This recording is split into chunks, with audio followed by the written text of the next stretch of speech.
Assalamualaikum warahmatullahi wabarakatuh. Salam sejahtera untuk kita semua.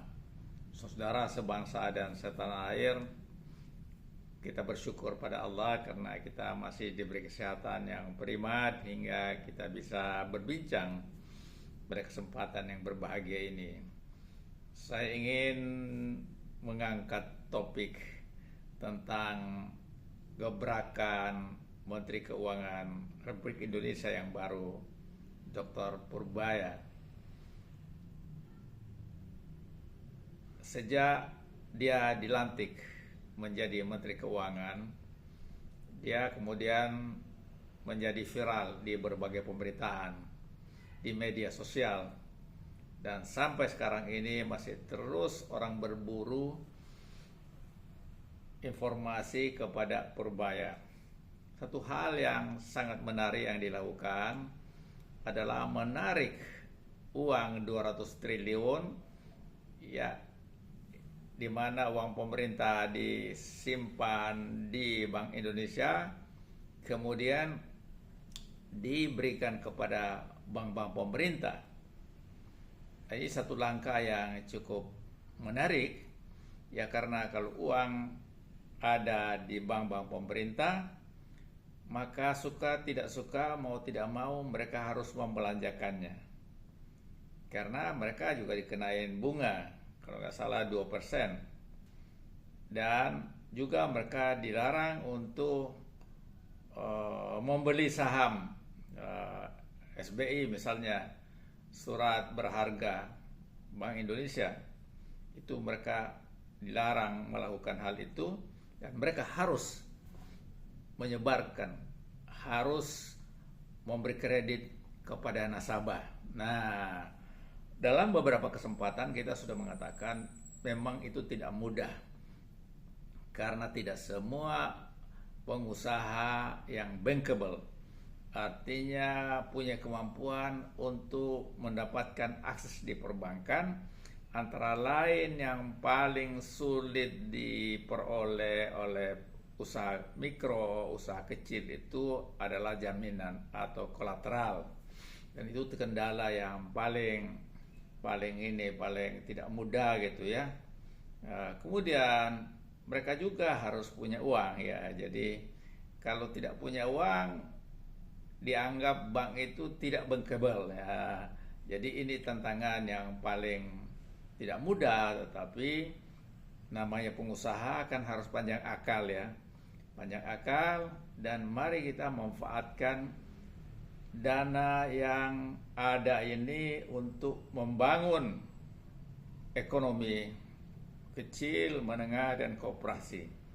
Nah, salah satu yang menarik itu bahwa Menteri Purbaya ini akan mendorong supaya uang yang diberikan oleh pemerintah kepada kementerian-kementerian itu harus dibelanjakan. Dan cara dia untuk mendorong supaya dana itu dibelanjakan, dia akan mengunjungi kementerian-kementerian, akan tur ke kementerian itu sendiri untuk mendorong supaya anggaran yang diberikan oleh pemerintah, dalam hal ini Menteri Keuangan, harus segera dimanfaatkan. Jadi tidak boleh ada sisa gitu. Nah, dalam rangka itu dia juga akan menerjunkan tim dari Menteri Keuangan untuk melakukan koordinasi, melakukan kerjasama di setiap kementerian yang memperoleh dana besar. Antara lain saya baca tadi itu ada Kementerian Pertahanan, kemudian Kepolisian juga, ada Kementerian Kesehatan, Kementerian Pendidikan, dan lain sebagainya. Itu harus segera dibelanjakan agar ekonomi itu bergerak. Dan saya kira ini sangat menarik, saudara-saudara. Kenapa? Karena selama ini tidak boleh ada inflasi sedikit pun itu sendiri. Padahal inflasi itu menurut saya itu menunjukkan adanya dinamika ekonomi. Ada barang kemudian dibeli oleh pembeli. Nah, memang akan ada inflasi itu sendiri. Tapi itu jauh lebih baik daripada tidak ada inflasi, yang terjadi deflasi, kemudian sektor usaha itu mati, tidak ada yang membelinya, kemudian PHK terjadi di mana-mana, pengangguran terjadi di mana-mana. Jadi saya sebagai seorang sosiolog sangat mendukung apa yang dilakukan oleh Purbaya, dan ini sangat kontras, sangat bertolak belakang dengan apa yang dilakukan Sri Mulyani. Nah, maka itu sebabnya saya mengatakan Sri Mulyani ini adalah Menteri Keuangan yang menjabat selama 19 tahun, Menteri Keuangan yang gagal. Tentu bersama dengan Presiden. Yang paling gagal Presiden itu adalah adalah Jokowi gitu. Kenapa? Bayangkan tahun ini pemerintahan Prabowo itu harus membayar cicilan utang dan bunga sebesar 1.300 triliun. Jadi itu saya katakan, inilah presiden yang terjelek, bukan yang terbaik. Ada pendukungnya yang terjelek, yang menghancurkan ekonomi Indonesia. Coba, kelas menengah di masa Jokowi itu turun. Ada 10 juta dari kelas menengah turun menjadi, bisa jadi mendekati miskin itu sendiri ya, dan bisa jadi sudah jatuh miskin. Kenapa?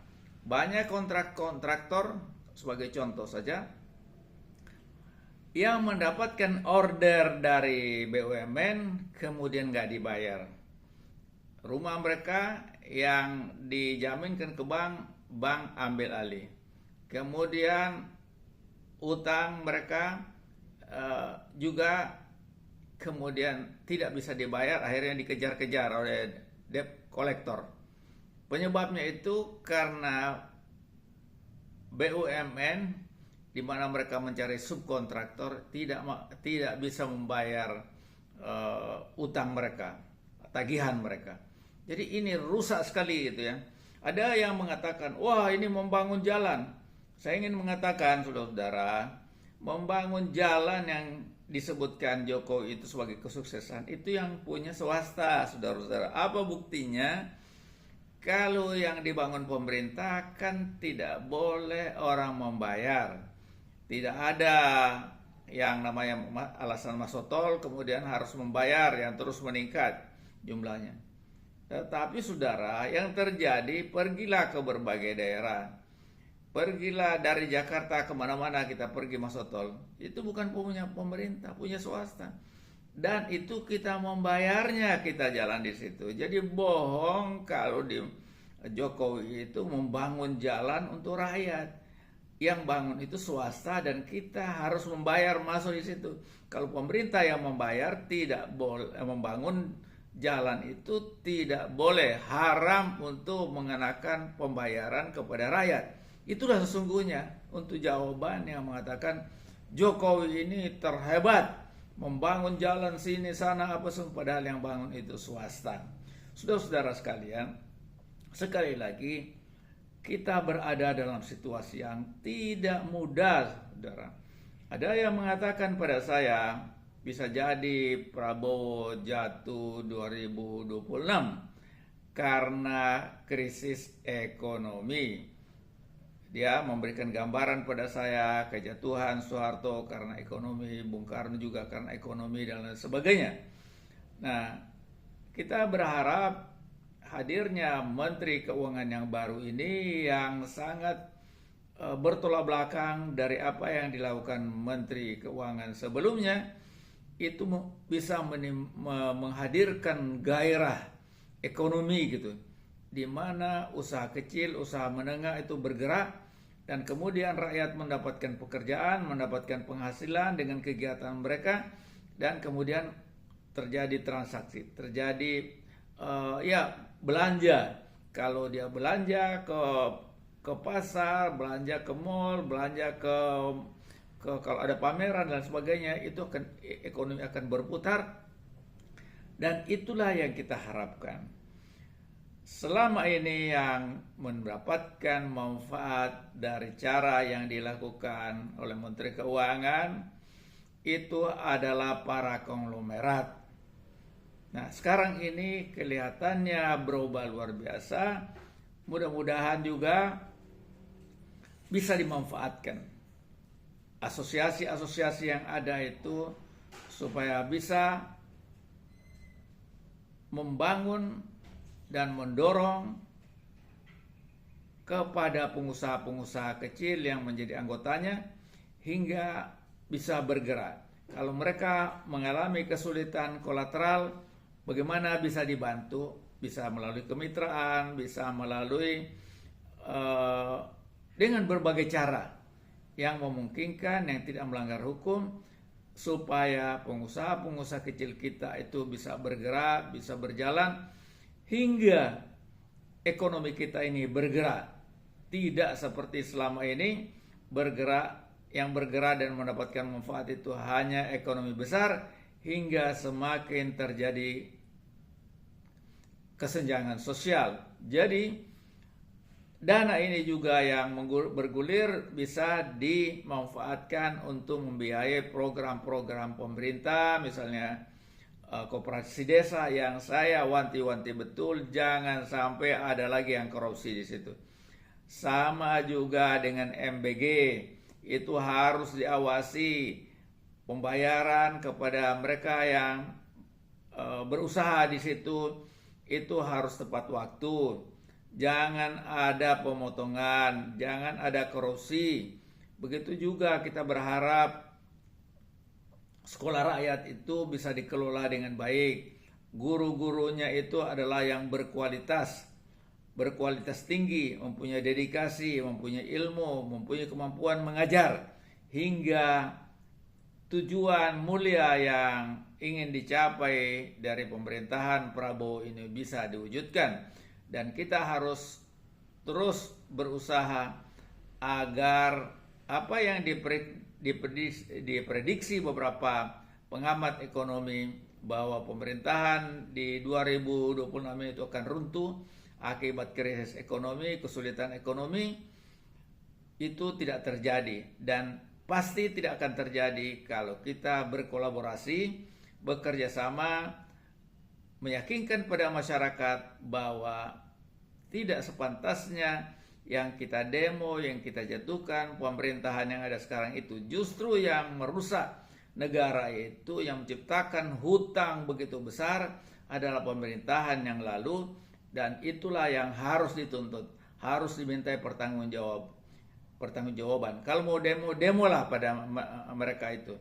Jangan demo pemerintahan sekarang ini yang mencoba dan berusaha keras untuk memecahkan masalah besar yang ditinggalkan, atau penyakit besar yang ditinggalkan rezim yang lalu. Mudah-mudahan kita selalu diberi kesehatan, selalu bersemangat, dan selalu berjuang untuk kebaikan diri kita, keluarga kita, masyarakat kita, bangsa kita, dan agama kita masing-masing. Terima kasih. Wassalamualaikum warahmatullahi wabarakatuh.